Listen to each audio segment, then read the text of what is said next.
and he is the executive director and founder of what is a very powerful program that conveys a message about what needs to be done in our history and our culture, and also our awareness of what is happening in our country in regard to Sharia law, in regard to jihad, and the almost foremost authority on terrorism.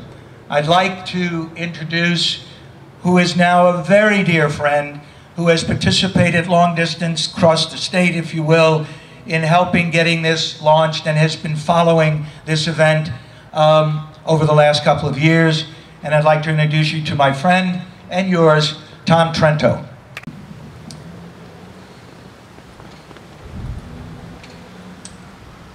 American Airlines Flight 11, Boston to Los Angeles, 81 passengers.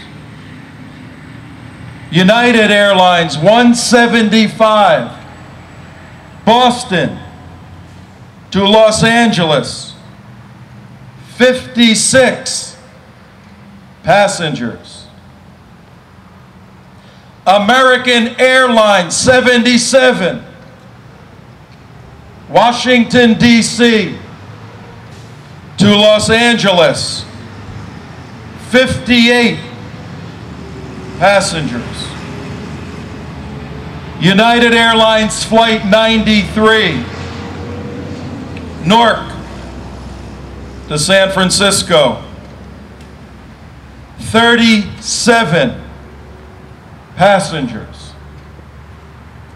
251 passengers plus 4 crews 12 years ago, right now, entered a moment in history unaware to them that morning, unaware to their families, unaware to their friends, unaware to the world, that indeed that moment on that hallowed day 12 years ago, the world and this country as we know it would change. Do not leave this Patriots Park without walking to that monument, putting your hand on that monument, and recognizing individuals motivated by that event and the death of 251 passengers and nearly 3,000 innocent Americans.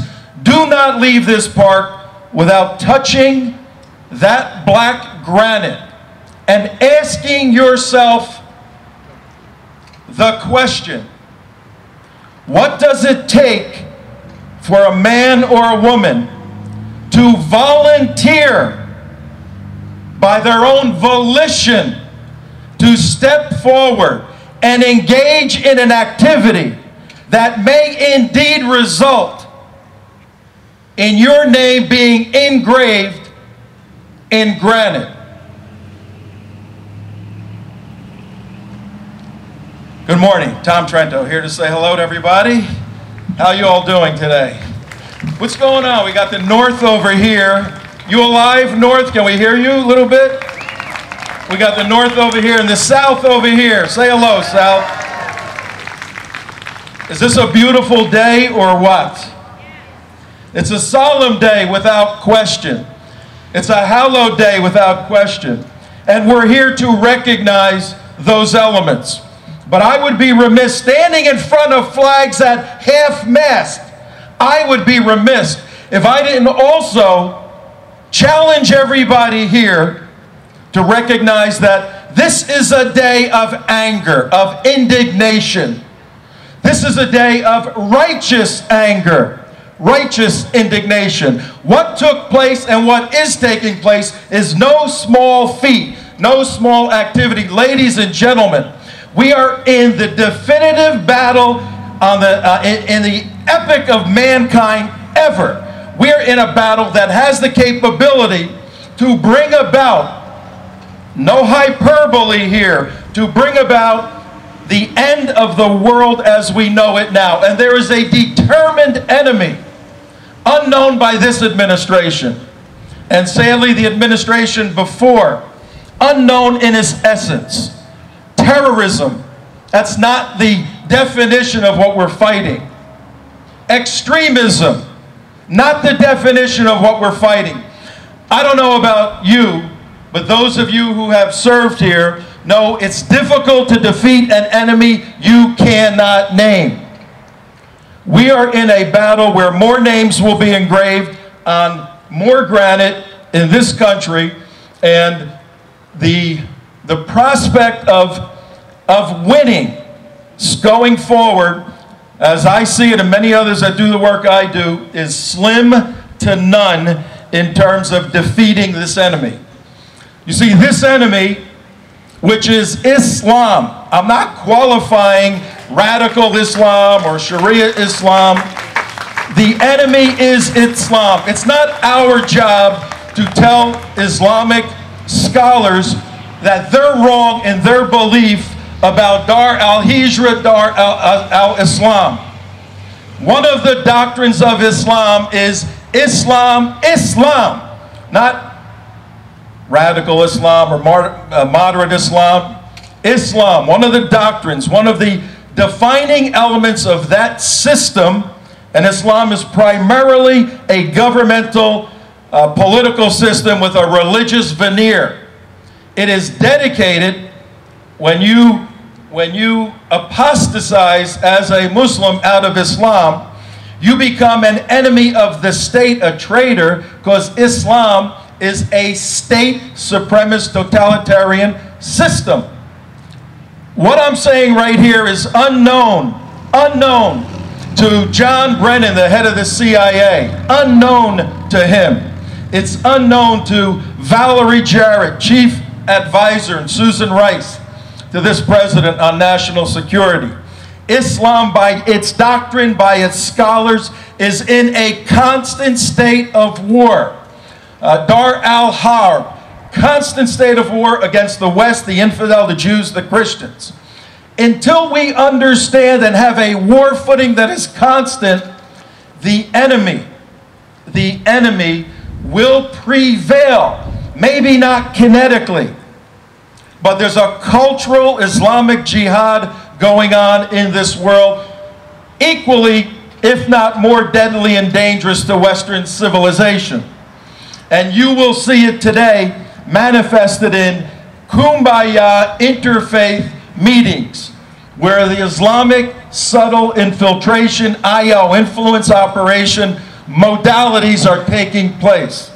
I know I'm hitting you with a lot of stuff today, but we would be remiss for those names engraved on that granite and for whom those flags are flown at half-mast if we did not honestly speak out about the war that we're in the middle of, folks. Yeah.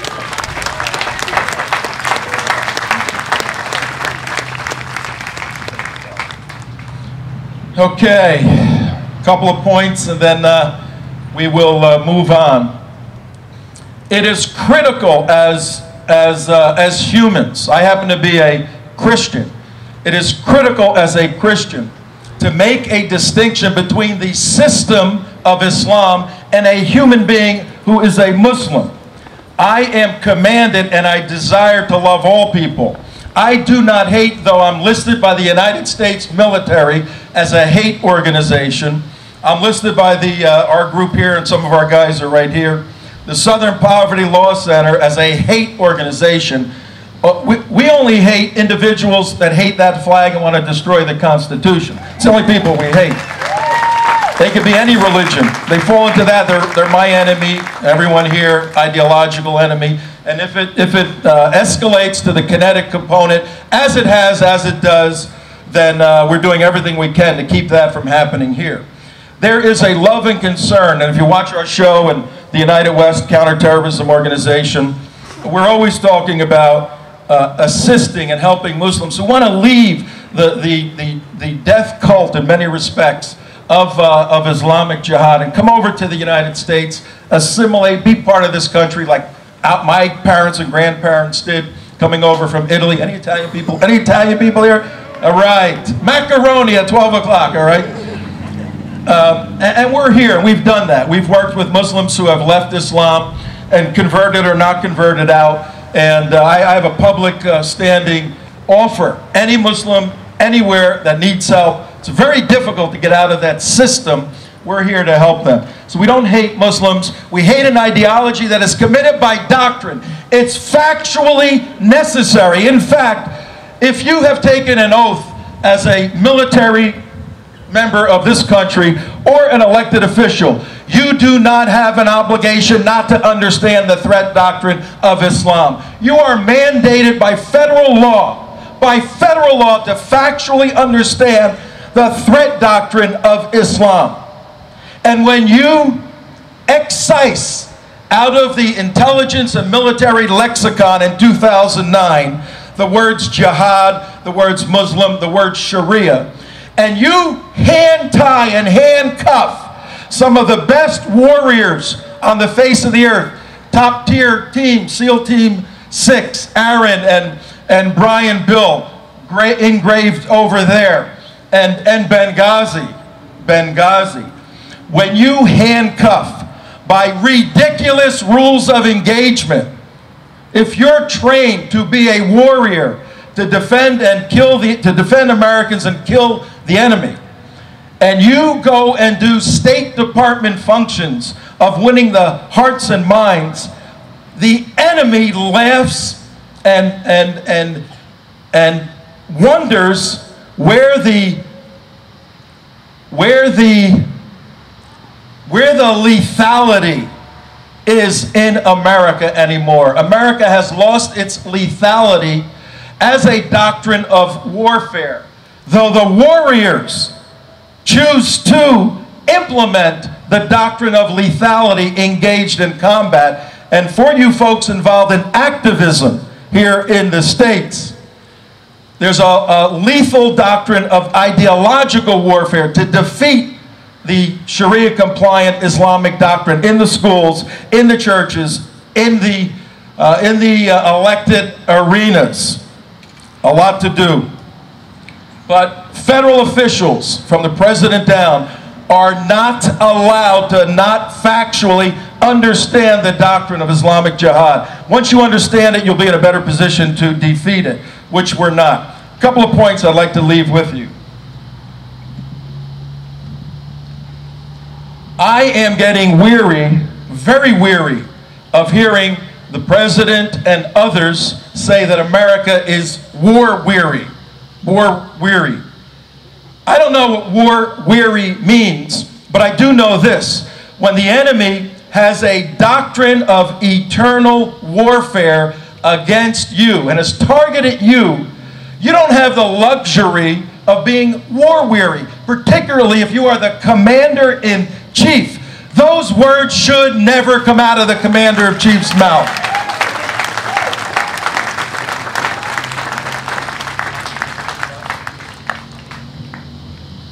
War-weary can be reversed very quickly. Let the boys go, the SEAL teams. Let the Rangers go. Let the Marines Force Recon go. Let these guys do what we've trained them to do in theater, and the dynamics of this kinetic battle worldwide, because guess what?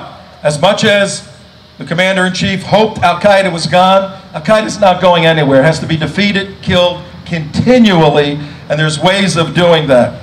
All right, just one last point here. Over here in the United States and in the West, but primarily here, and particularly in this state, we have been infiltrated by an organization called the Muslim Brotherhood.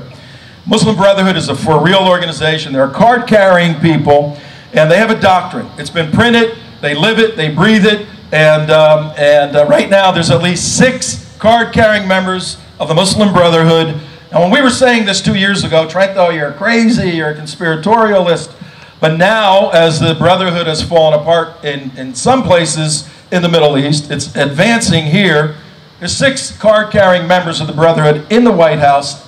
influencing this commander-in-chief in terms of his foreign policy and military doctrine. That's why you're seeing the kerfuffle and the nonsense going on in Syria right now. Syria should be we should sell tickets to Syria and show how Islam qua Islam, Sunni versus Shia, kill each other as they have for 1,400 years. The West should look at that and say, this is what Islam is.